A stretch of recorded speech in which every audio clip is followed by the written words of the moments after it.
गली से घर छोड़ के दूसरे मोहल्ले में घर ले लिया। सुबह की अजान सुन के नमाज की जगह पे तेरा नाम ले लिया। पर मेरी सुनी ना अल्लाह गैर हो गया, और दुनिया का हमसे भी तो बैर हो गया। हो कहीं तन्हा ना रह जाएंगे, रोई ना जो याद मेरी आई वे, खुश रही अखा ना पर आई वे। क्या हुआ जो तू मुझसे दूर हो गया, सपना दोनों का चूरो चूर हो गया। हो तेरे साथ रहे मेरी परछाई रे।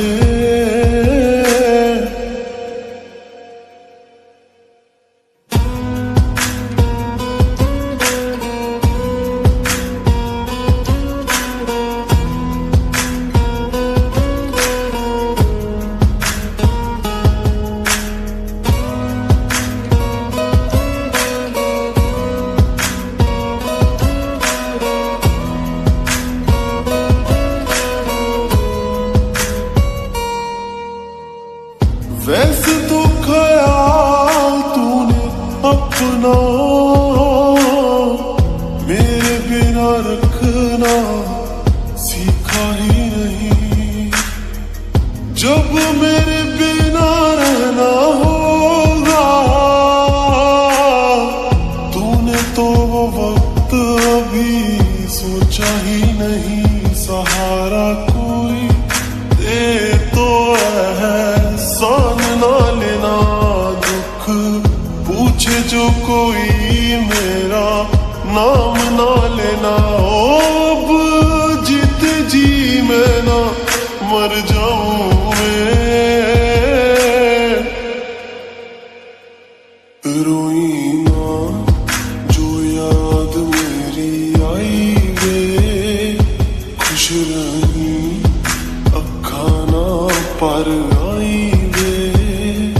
क्या हुआ जो तू मुझसे दूर हो गया, सपना दोनों का चूरो चूर हो गया। हो तेरे साथ रहे मेरी परछाई रे।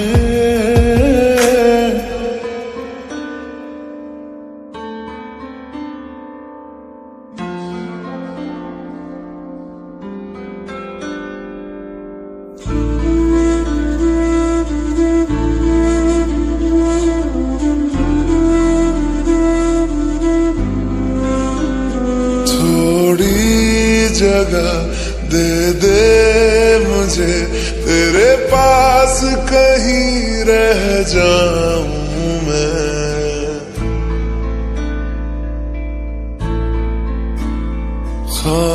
खामोशियां तेरी सुनूं और दूर कहीं ना जाऊं मैं।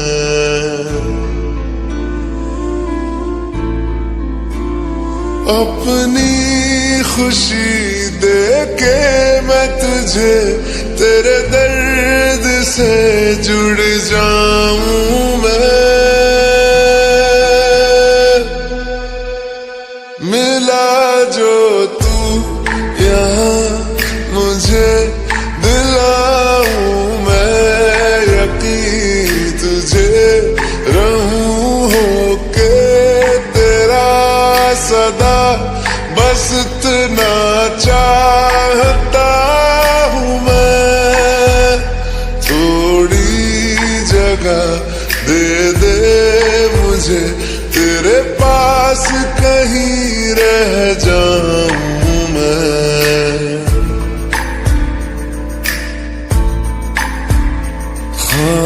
खामोशियां तेरी सुनूं और दूर कहीं ना जाऊं मैं।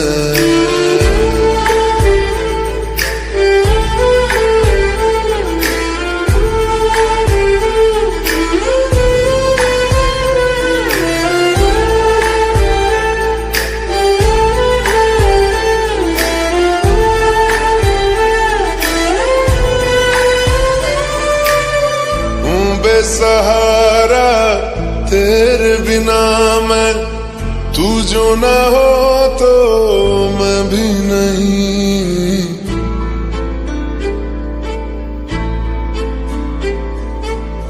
देखूं तुझे यारा जितनी दफा मैं तुझ पे है आता, मुझको यकीन सबसे मैं जुदा होके भी तेरी रूह से जुड़ जाऊं मैं। मिला जो तू यहाँ मुझे दिलाऊं मैं यकीन तुझे रहूं होके तेरा सदा, बस इतना चाहता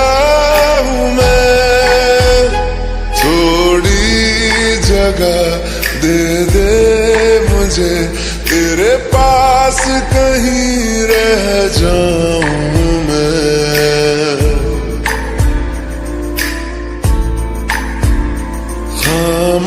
खामोशियां तेरी सुनूं और दूर कहीं ना जाऊं मैं।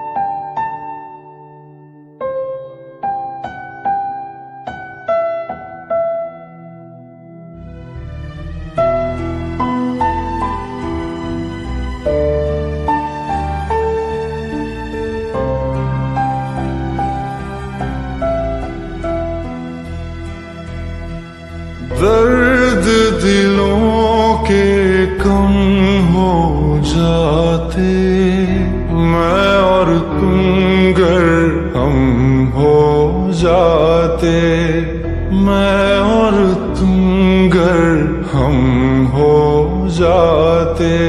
कितने हंसी आलम हो जाते, मैं और तुम गर हम हो जाते, मैं और तुम गर हम हो जाते।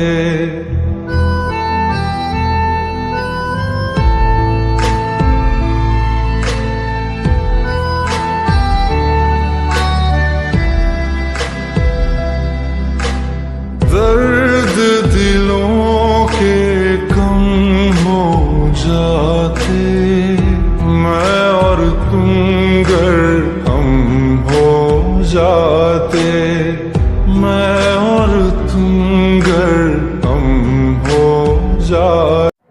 You, John Fitzgerald Kennedy, do solemnly swear I, John Fitzgerald Kennedy, do solemnly swear that you will faithfully execute the office of President of the United States that I will faithfully execute the office of President of the United States and will, to the best of your ability, and will, to the best of my ability, preserve, protect, and defend the Constitution of the United States. preserve, protect, and defend the Constitution of the United States. So help you God.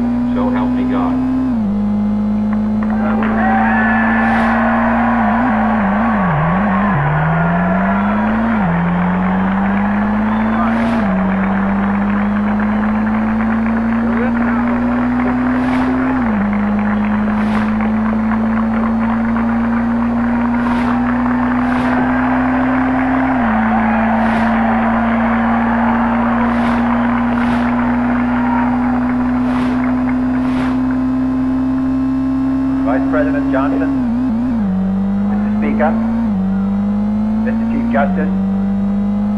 President Eisenhower, Vice President Nixon, President Truman, Reverend clergy, fellow citizens.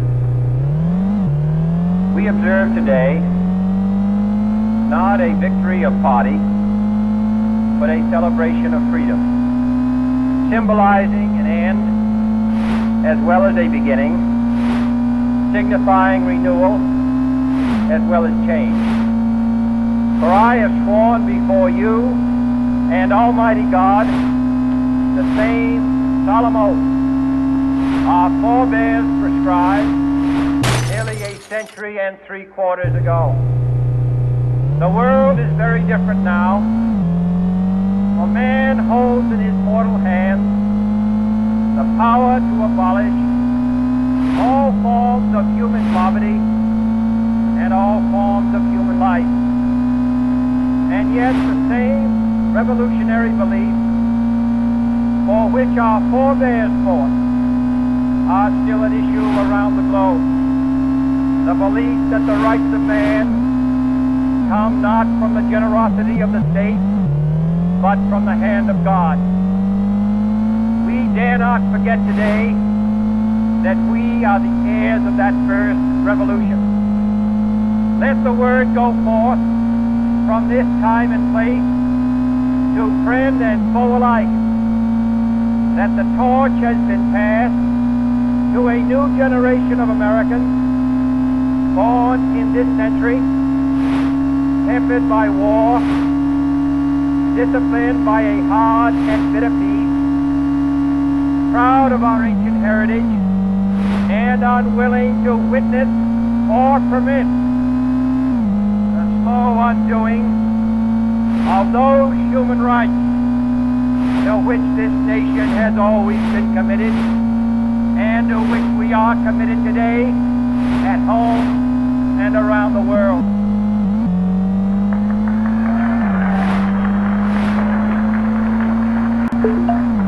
Let every nation know, whether it wishes us well or ill, that we shall pay any price, bear any burden, meet any hardship, support any friend, oppose any foe, to assure the survival and the success of liberty.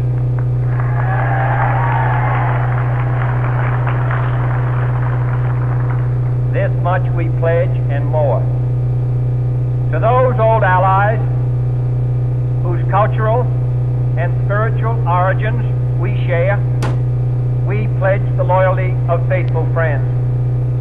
United, there is little we cannot do in a host of cooperative ventures. Divided, there is little we can do, for we dare not meet a powerful challenge at odds and split asunder.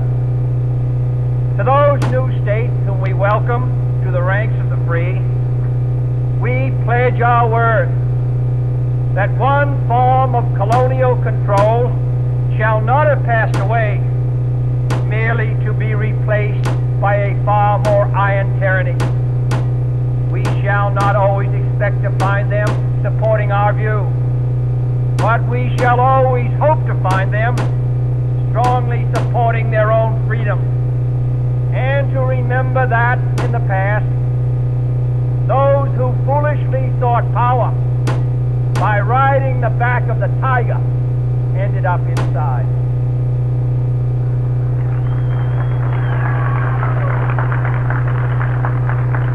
To those people in the huts and villages of half the globe struggling to break the bonds of mass misery, we pledge our best efforts to help them help themselves for whatever period is required, not because the communists may be doing it, not because we seek their votes, but because it is right. If a free society cannot help the many who are poor, it cannot save the few who are rich.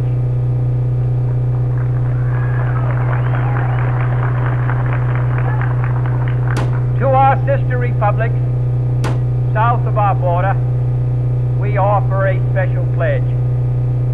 convert our good words into good deeds, in a new alliance for progress, to assist free men and free government in casting off the chains of poverty.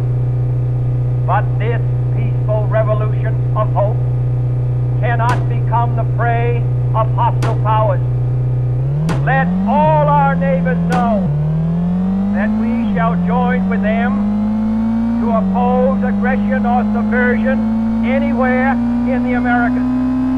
And let every other power know that this hemisphere intends to remain the master of its own house.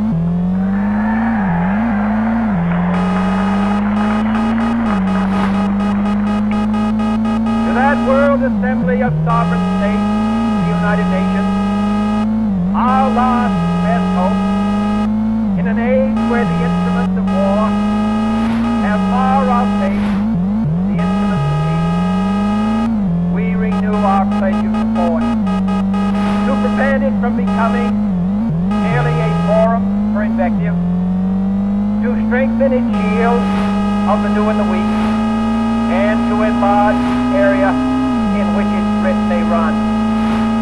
Finally, to those nations who would make themselves our adversary, we offer not a pledge, but a request that both sides begin anew the quest for peace. Before the dark powers of destruction, unleashed by science, engulf all humanity in planned or accidental self-destruction. We dare not tempt them with weakness, for only when our arms are sufficient beyond doubt can we be certain beyond doubt that they will never be employed. But neither can two great and powerful groups of nations take comfort from our present course. Both sides overburdened by the cost of modern weapons, both rightly alarmed by the steady spread of the deadly atom, yet both racing to order that uncertain balance of terror that stays the hand of mankind's final war. So let us begin anew, remembering on both sides that civility is not a sign of weakness, and sincerity is always subject to proof. Let us never negotiate out of fear, but let us never fear to negotiate.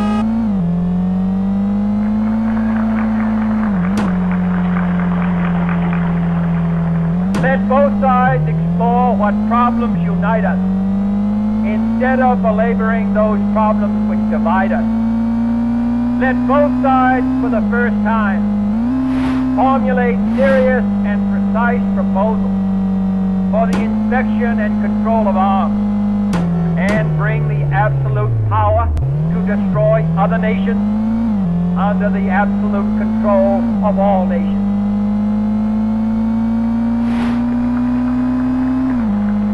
Let both sides seek to invoke the wonders of science instead of its terrors. Together, let us explore the stars, conquer the deserts, eradicate disease, tap the ocean depths, and encourage the arts and commerce. Let both sides unite to ease in all corners of the earth the command of Isaiah to undo the heavy burden and let the oppressed go free. And if a beachhead of cooperation may push back the jungle of suspicion, let both sides join in creating a new endeavor, not a new balance of power, but a new world of law, where the strong are just, and the weak secure, and the peace preserved. All this will not be finished in the first 100 days, nor will it be finished in the first 1,000 days, nor in the life of this administration, nor even perhaps in our lifetime on this planet. But let us begin.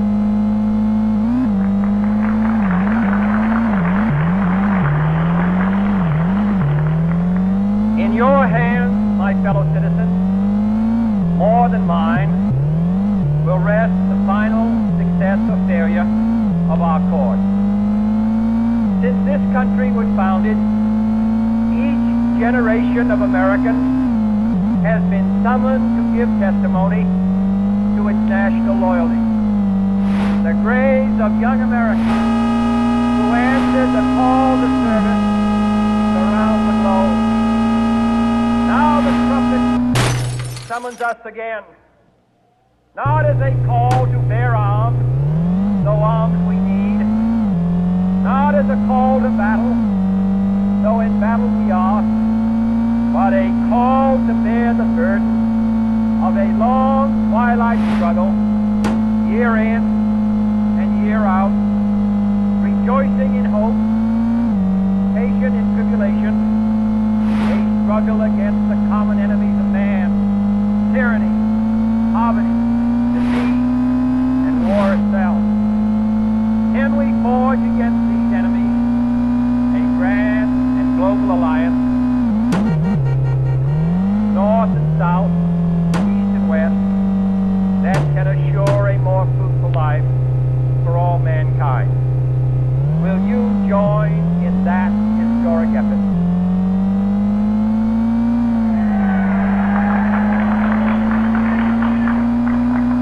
In the long history of the world, only a few generations have been granted the role of defending freedom in its hour of maximum danger.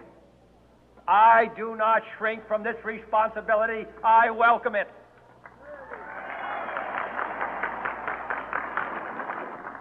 I do not believe that any of us would exchange places with any other people or any other generation.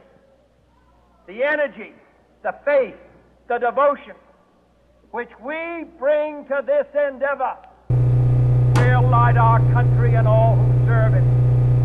And the glow from that fire can truly light the world. And so, my fellow Americans, ask not what your country can do for you, ask what you can do for your country.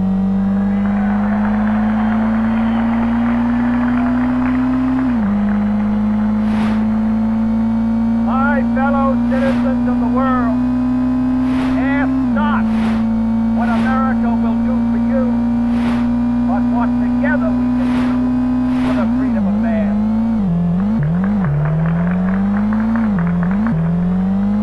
Finally, whether you are citizens of America or citizens of the world, ask of us here the same high standard of strength and sacrifice which we ask of you.